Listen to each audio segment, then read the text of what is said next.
Hello everyone, welcome to this channel. तो इस video में हम न्यू चैप्टर स्टार्ट करने वाले हैं जिसका नाम है pair of linear equation in two variables.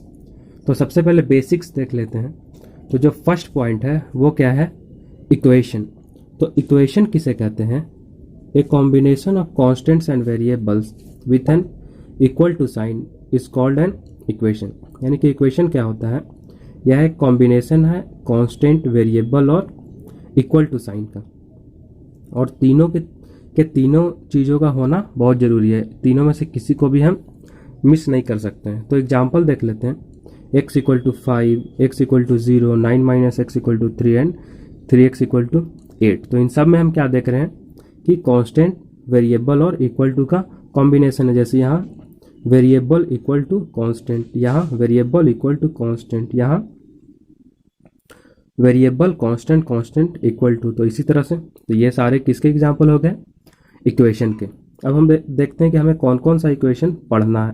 तो हमें टोटल दो तरह का इक्वेशन पढ़ना है, एक तो लीनियर इक्वेशन और दूसरा क्वाड्रेटिक इक्वेशन। तो लीनियर इक्वेशन किसे कहते हैं? Highest power of variables in is 1, यानी कि वैसा इक्वेशन जिसमें वेरिएबल्स का हाईएस्ट पावर क्या हो जाए? 1, उसे क्या बोल देंगे हम? Linear equation. तो हम एग्जांपल में देख रहे हैं x प्लस 7 इक्वल टू 15। तो इस इक्वेशन में वेरिएबल कौन है? x, और इसकी हाईएस्ट पावर क्या है? 1, इसीलिए ये क्या है? Linear equation. उसी तरह y माइनस 3 इक्वल टू 7। तो इस इक्वेशन में वेरिएबल क्या है? y, और y की मैक्सिमम पावर है 1, इसीलिए यह भी एक linear equation. Now what are quadratic equation? तो highest power of variables is 2, यानी कि जब वेरिएबल की हाईएस्ट पावर 2 हो जाए तो उसे भी ही हम क्या कह देते हैं? Quadratic equation. अब एग्जांपल देख लेते हैं, जैसे कि x square plus 7 is equal to 11। तो इस इक्वेशन में वेरिएबल कौन है? x, और x की मैक्सिमम पावर है 2, इसीलिए यह एक क्वाड्रेटिक इक्वेशन है। Next is y square is equal to 9। तो इसमें वेरिएबल है y, और y की मैक्सिमम पावर है 2, इसीलिए यह भी एक क्वाड्रेटिक इक्वेशन है। अब हम देखते हैं कि हमें कौन कौन सा लीनियर इक्वेशन पढ़ना है। तो हमें टोटल दो तरह का लीनियर इक्वेशन पढ़ना है, एक तो लीनियर इक्वेशन इन 1 वेरिएबल और दूसरा लीनियर इक्वेशन इन 2 वेरिएबल। तो लीनियर इक्वेशन इन 1 वेरिएबल क्या होते हैं? जिसमें कि नंबर ऑफ वेरिएबल इज 1, यानी कि वैसा लीनियर इक्वेशन जिसमें कि नंबर ऑफ वेरिएबल 1 हो, उसे ही हम क्या बोलते हैं? Linear equation in 1 variable. Example x equal to 9, y minus 3 equal to 6। तो इसमें हम देख रहे हैं वेरिएबल सिर्फ और सिर्फ x है, इसमें वेरिएबल सिर्फ और सिर्फ y है। Now linear equation in 2 variable वो क्या होते हैं? जिसमें कि नंबर ऑफ वेरिएबल्स इज 2, जिसमें टोटल 2 वेरिएबल हो। एग्जाम्पल देखते हैं, x plus y equal to 9। इसमें वेरिएबल कितने हैं? 2, एक तो x, दूसरा y। उसी तरह 2x plus 3y equal to 4, इसमें भी 2 वेरिएबल है, एक तो x और दूसरा y। अब हम देखते हैं general form of linear equation in 2 variable. तो लीनियर इक्वेशन इन 2 वेरिएबल का जनरल फॉर्म क्या होता है? ax plus by plus c is equal to 0, यानी कि इस फॉर्म में हम किसी भी लीनियर इक्वेशन इन 2 वेरिएबल को लिख सकते हैं। अब हम देखते हैं solution of a linear variable in 2 variable, यानी कि linear variable in 2 variable, linear equation in 2 variable का सॉल्यूशन क्या होता है? So value of x and y at which LHS equal to RHS, यानी x और y का वह वैल्यू जिसपे कि LHS RHS के बराबर हो जाए, वही क्या होता है? Solution of a linear equation in 2 variable. So एक एग्जांपल देखते हैं। Find solution of 3x minus 4y plus 6 equal to 0। यहाँ एक लीनियर इक्वेशन इन 2 वेरिएबल है और इसका हमें सॉल्यूशन निकालना है। तो हम देख रहे हैं at x equal to 2 and y equal to 3, यानी कि अगर हम x की वैल्यू 2 ले लें और y की वैल्यू 3 ले लें और इस इक्वेशन में रख दें, तो हम क्या देखते हैं?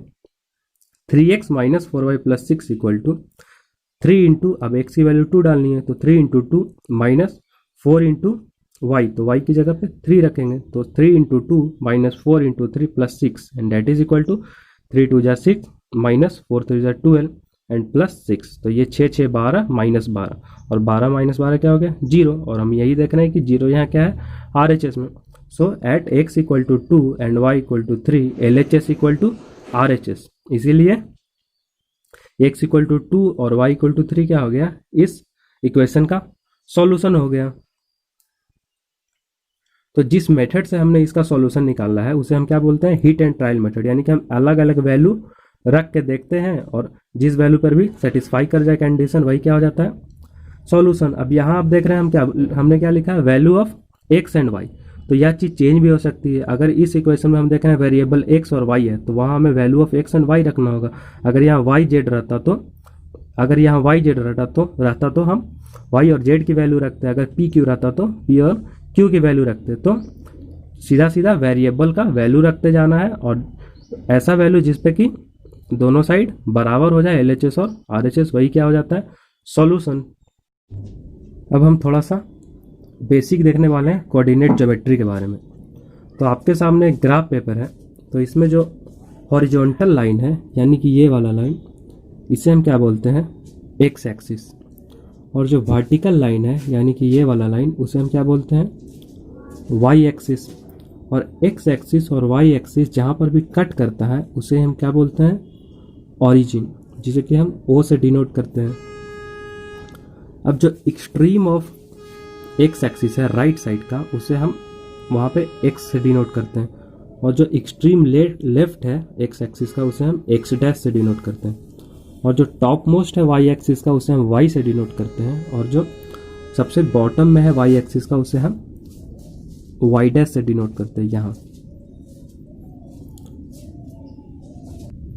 तो आप देख रहे हैं एक्स एक्सिस और वाई एक्सिस पूरे ग्राफ पेपर को टोटल 4 पार्ट में डिवाइड कर रहा है। एक तो यहाँ, दूसरा, तीसरा और चौथा। तो जो ये वाला पार्ट है इसे हम क्या बोलते हैं, फर्स्ट क्वाड्रेंट, इसे क्या बोलते हैं, सेकंड क्वाड्रेंट, और इसे बोलते हैं थर्ड क्वाड्रेंट, और इसे बोलते हैं फोर्थ क्वाड्रेंट। यानी कि ये इधर इतना जो एरिया हो गया, ये हो गया फर्स्ट क्वाड्रेंट, ये सेकंड, ये थर्ड और ये फोर्थ। याद कैसे रखेंगे, एंटी क्लॉकवाइज घूमेंगे यहाँ से, first, second, third and fourth. अब हम देखते हैं मेजरमेंट कैसे करते हैं। तो कोई भी मेजरमेंट अगर इस वाई एक्सिस से राइट साइड अगर जाएंगे हम, तो उसे क्या बोलेंगे, पॉजिटिव। जैसे कि यहाँ 0 है, तो ये वाई एक्सिस है और इससे हम राइट साइड जा रहे हैं, तो इधर क्या हो रहा है, 1 2 3 4 5 6 7, यानी कि पॉजिटिव चल रहा है। और इसी वाई एक्सिस से अगर लेफ्ट जाएंगे तो उसे हम कैसे मेजर करेंगे, निगेटिव में। जैसे कि इधर यहाँ से इधर जा रहे हैं तो -1 -2 -3 -4, इस तरह से चलते जा रहा है। उसी तरह से अगर हम एक्स एक्सिस से ऊपर कोई भी डिस्टेंस मेजर करेंगे तो उसे कैसे मेजर करेंगे, पॉजिटिव में। जैसे कि यहाँ 0 है तो 1 2 3 4 पॉजिटिव चल रहा है। और इसी एक्स एक्सिस से अगर नीचे कोई भी डिस्टेंस मेजर करेंगे तो उसे हम कैसे मेजर करेंगे, निगेटिव में। जैसे कि -1 -2 -3 -4, इस तरह से। अब हम देखते हैं coordinates of a point in a plane क्या होता है। तो हम क्या करते हैं, एक पॉइंट मानते हैं, let P be a point in a plane, यानी पी को हम पॉइंट मानते हैं। And let distance of P from Y axis equal to A unit, यानी कि उस पी पॉइंट का वाई एक्सिस से डिस्टेंस क्या है, A unit. And distance of P from X axis is B unit, और उस पी पॉइंट का एक्स एक्सिस से डिस्टेंस क्या है, B unit. Then coordinates of P R a comma b. तो अगर वाई एक्सिस से डिस्टेंस ए है और एक्स एक्सिस से डिस्टेंस बी है, तो उसका कोऑर्डिनेट क्या होगा, ए कॉमा बी। और ए को हम क्या बोलते हैं, एक्स कोऑर्डिनेट, और उसी को क्या बोल देते हैं, एब्सिसा ऑफ पी। और बी को क्या बोल देते हैं, वाई कोऑर्डिनेट और ऑर्डिनेट ऑफ पी। यानी कि ए को क्या बोल देते हैं, एक्स कोऑर्डिनेट, और बी को क्या बोल देते हैं, वाई कोऑर्डिनेट। और ये हम देखते हैं कि एक्स कोऑर्डिनेट का दूसरा नाम क्या है, एब्सिसा, और वाई कोऑर्डिनेट का दूसरा नाम क्या है, ऑर्डिनेट। अब इसी चीज को हम ग्राफ पे देखते हैं। जैसे यहाँ हम देख रहे हैं कोई पॉइंट P है, तो इसका y एक्सिस से डिस्टेंस अगर a यूनिट है तो y एक्सिस से डिस्टेंस क्या होगा, ये डिस्टेंस होगा y एक्सिस से, और ये क्या है, a यूनिट। और x एक्सिस से डिस्टेंस क्या है, b यूनिट। तो x एक्सिस से डिस्टेंस कैसे लेंगे, तो इस तरह से, b यूनिट। तो y एक्सिस से डिस्टेंस यानी कि ये y एक्सिस है और यहाँ से इधर आ जाएंगे, तो ये क्या है, a यूनिट। और x एक्सिस से डिस्टेंस यानी कि x एक्सिस से ऊपर चले आएंगे, तो ये क्या है, b यूनिट। तो अगर इसका y एक्सिस से डिस्टेंस a है और x एक्सिस से डिस्टेंस b है, तो इसका कोऑर्डिनेट क्या हो जाएगा, a कॉमा b।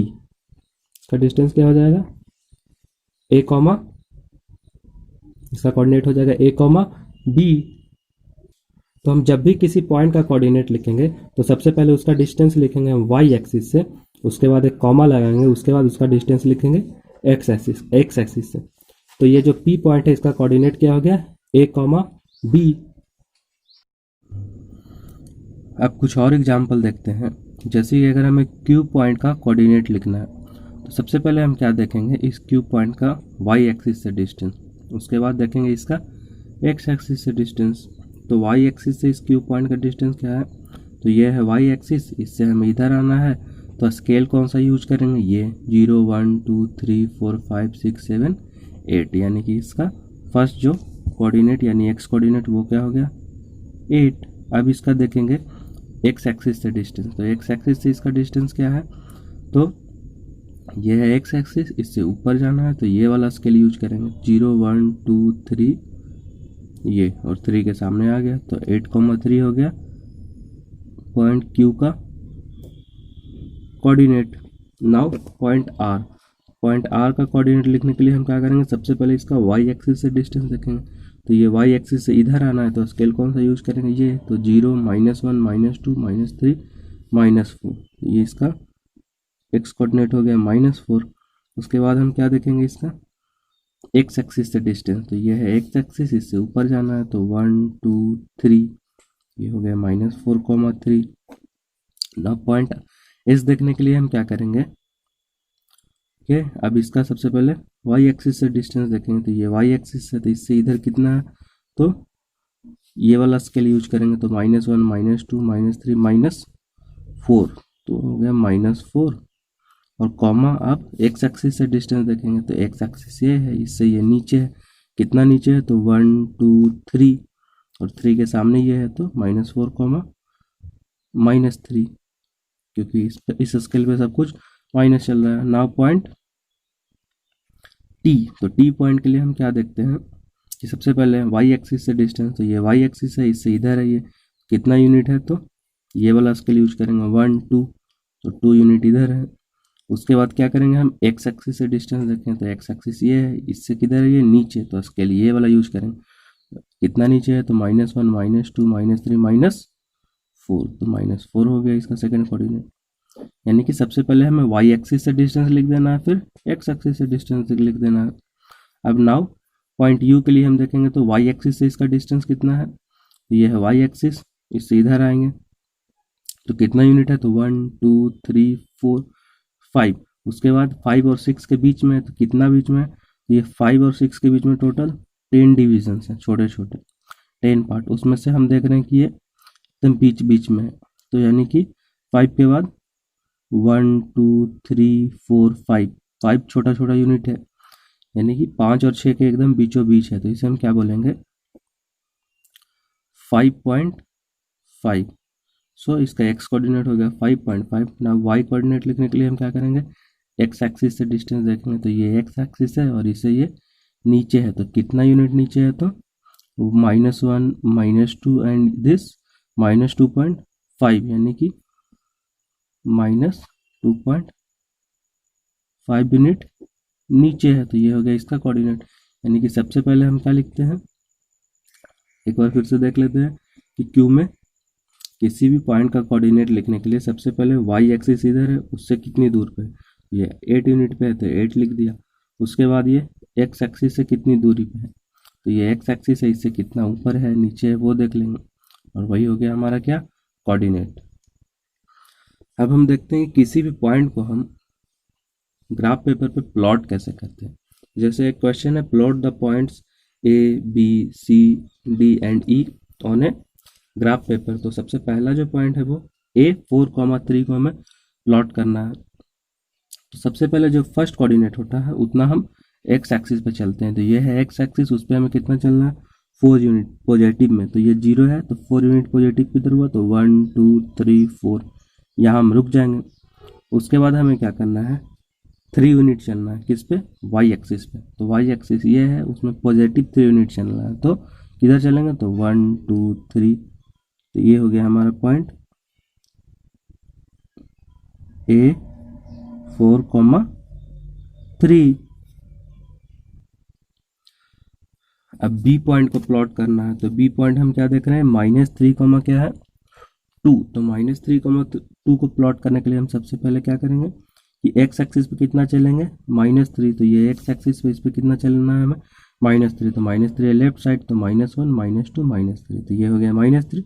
उसके बाद क्या चलना है वाई एक्सिस पे +2, तो +2 किधर है तो ऊपर है तो 1 2, तो ये जो पॉइंट हो गया वो क्या हो गया, b -3, 2। नाउ सी पॉइंट हमारा -3, -4, यानी कि दोनों निगेटिव में। तो सबसे पहले एक्स एक्सिस पे कितना चलेंगे, -3, सो इधर चलना पड़ेगा, तो -1, -2, -3, और उसके बाद y कोऑर्डिनेट क्या है, -4, तो -3 तो आ गया। उसके बाद चलना है हमें -4 किस पे, y एक्सिस पे, तो y एक्सिस पे -4 किधर चलना होगा, तो नीचे।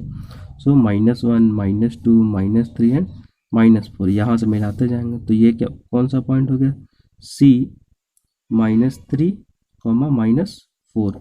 नाउ पॉइंट डी क्या है, 4, -3, यानी कि जो फर्स्ट कोऑर्डिनेट है वो क्या है, पॉजिटिव। तो पहले एक्स एक्सिस पे चलना होता है, फिर वाई एक्सिस पे। तो एक्स एक्सिस पे कितना चलेंगे, 4, तो 1, 2, 3, 4 यहाँ पहुँच गए। उसके बाद -3 चलना है हमें वाई पे, तो यहीं से चलेंगे -3 वाई पे, तो किधर, नीचे।